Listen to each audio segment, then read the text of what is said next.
چاہے ظاہر بات ہے یقین نہیں کہ زہریلا ہے، بہت سے سانپ ہوتے ہیں زہریلے ہوتے ہیں.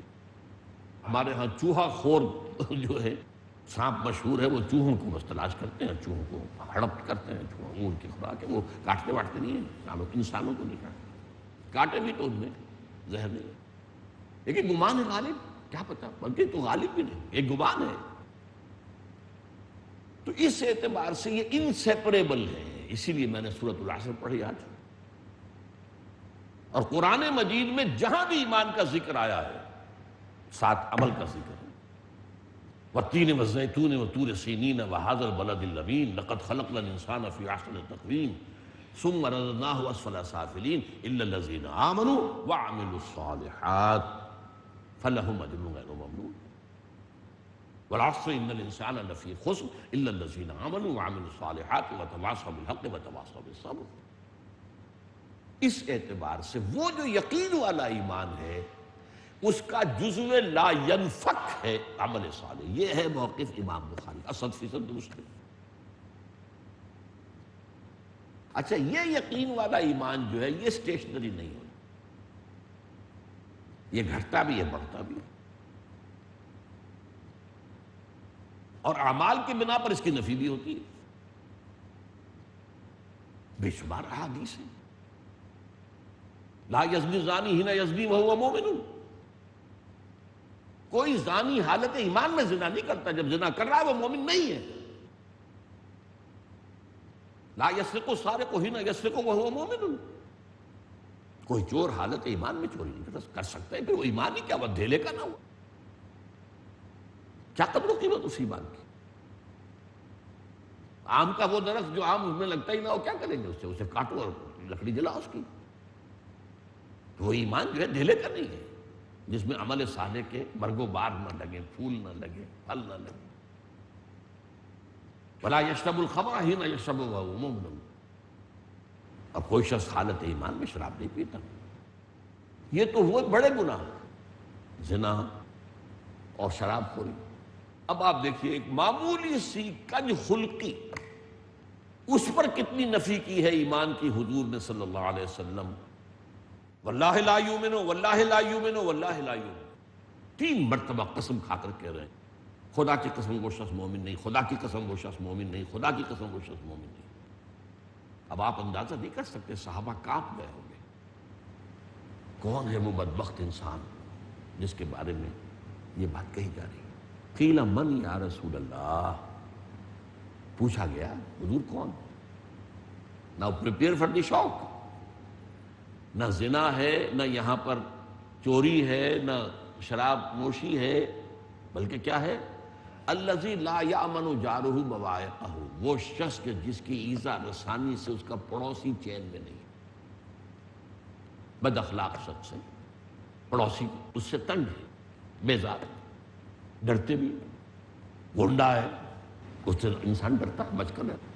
وہ شخص مومن نہیں ہے، ہرگز مومن نہیں ہے، ہرگز مومن نہیں ہے. اب ہمارے فقہا جب اس کا ترجمہ کریں گے اس حدیث کا تو لفظ ایڈ کر دیں گے خدا کی قسم اس شخص کا ایمان کامل نہیں ہے، خدا کی قسم اس شخص کا ایمان کامل نہیں ہے. کیونکہ ایمان کی نفی جو ہے امام ابو حنیفہ کے موقف کی نفی ہو جاتی ہے. لیکن آپ سوچئے اس حدیث میں جو زور ہے اس کا تو دھیلا ہو گیا جب آپ نے کہا کہ ایمان کامل کی نفی ہے. یہ تو بھائی ایمان کامل تو کسی کو نصیب ہوتا ہے، کس کس کو نصیب ہوتا ہے. لہٰذا وہ جو آدمی کانپ جاتا ہے اس حدیث کو سن کر، لرز اٹھتا ہے، جو اس کا اصل مقصد ہے وہ تو ختم ہو جائے گا. لہذا اسے اس کی حالت پر برقرار رکھو. مومن نہیں ہے لیکن یہ نہیں ہے کہ وہ کافر ہو گیا، وہ مرتد ہو گیا، واجب القتل ہو گیا. یہ اصل میں معاملہ جو ہے یہ تو خوارج کا ہے، ہمارا تو نہیں ہے. یا معتزلہ کا ہے کہ وہ ایمان اسلام دونوں سے نکل گیا. یہ ایمان جیسا میں نے آپ کو بتایا اس کی نفی ہو جاتی ہے اعمال کی بنیاد پر، اور اس کے اندر کمی بیشی ہوتی رہتی ہے. اب میں آپ کو 2 آیتیں سنا رہا ہوں، 3 آیتیں. سورہ احزاب کا نقشہ میں آپ کے سامنے کھینچ دوں. بہت بڑا کریٹیکل مومنٹ تھا. 12,000 کا لشکر مدینہ کو گھیرے پڑا تھا 3 طرف سے. چوتھی طرف حرات تھے، وہ اگر جو آپ وہاں گئے ہیں دیکھا ہوگا، وہ سیاہ چٹانیں جو ہوتی ہیں پھسلواں، ان پر نہ گھوڑا چل سکتا تھا نہ اونٹ. تو ادھر سے تو گویا کہ حفاظت تھی، لیکن 3 طرف جو تھے ان میں لشکر پڑا ہوا. اور کئی کئی دن کا فاقہ کھانے کو کچھ نہیں. تو یوں سمجھیے کہ ایمان کی آخری درجے میں مسلمانوں کی آزمائش ہو گئی. نتیجہ کیا نکلا؟ منافقین کا نفاق ان کی زبانوں پر آ گیا، دلوں سے نکل کر زبانوں پر. کیا کہا انہوں نے؟ قرآن میں آیا ہے سورہ احزاب میں، ما وعدنا اللہ ورسولہ الا غرورا، ہمیں تو اللہ اور اس کے رسول نے جھوٹے سبز باغ دکھا کر جھوٹے وعدے کر کے مروا دیا. اللہ کے رسول نے تو کہا تھا کہ کیسر و کسریٰ کے خزانے تمہارے قدموں میں ہوں گے. اے سراقہ، میں کسریٰ کے کنگن تمہارے ہاتھ میں دیکھ رہا ہوں. اور یہ کیا ہو رہا ہے؟ اب یہ ما وعدنا اللہ ورسولہ الا غرورا، تو جس نفاق کو وہ چھپائے ہوئے تو زبان پر. اس کے برعکس اسی کیفیت، سچویشن از دی سیم، لیکن ریئیکشن یا رد عمل کس قدر مختلف. وَلَمَّا رَأَى الْمُؤْمِنُونَ الْأَحْزَابَ، جب اہل ایمان نے دیکھا ان لشکروں کو چاروں طرف سے گھیر کر پڑے ہیں، قالوا هَذَا مَا وَعَدَنَا اللَّهُ وَرَسُولُهُ، انہوں نے کہا یہی تو ہے جس کا وعدہ کیا تھا ہم سے اللہ اور اس کے رسول نے. اب ان کے سامنے وہ آیات تھی جن میں اللہ نے کہا تھا ہم آزمائیں گے تمہیں. وَلَنَبْلُوَنَّكُمْ بِشَيْءٍ مِّنَ الْخَوْفِ وَالْجُوعِ وَنَقْصٍ مِّنَ الْأَمْوَالِ وَالْأَنفُسِ وَالثَّمَرَاتِ. یہ تو مدنی دور کے شروع میں کہہ دیا تھا، تیار ہو جاؤ، کمر کس لو، بڑے بڑے امتحانوں میں سے گزرنا پڑے گا. فقر و فاقہ سے آزمائیں گے تمہیں، جان اور مال کے نقصان سے تمہیں آزمائیں گے، جانیں دینی پڑیں گی. وَلَنَبْلُوَنَّكُمْ لازماً آزمائیں گے بِشَيْءٍ مِّنَ الْخَوْفِ وَالْجُوعِ وَنَقْصٍ مِّنَ الْأَمْوَالِ وَالْأَنفُسِ وَالثَّمَرَاتِ وَبَشِّرِ الصَّابِرِينَ. اور اے نبی بشارت دے دیجئے صبر کرنے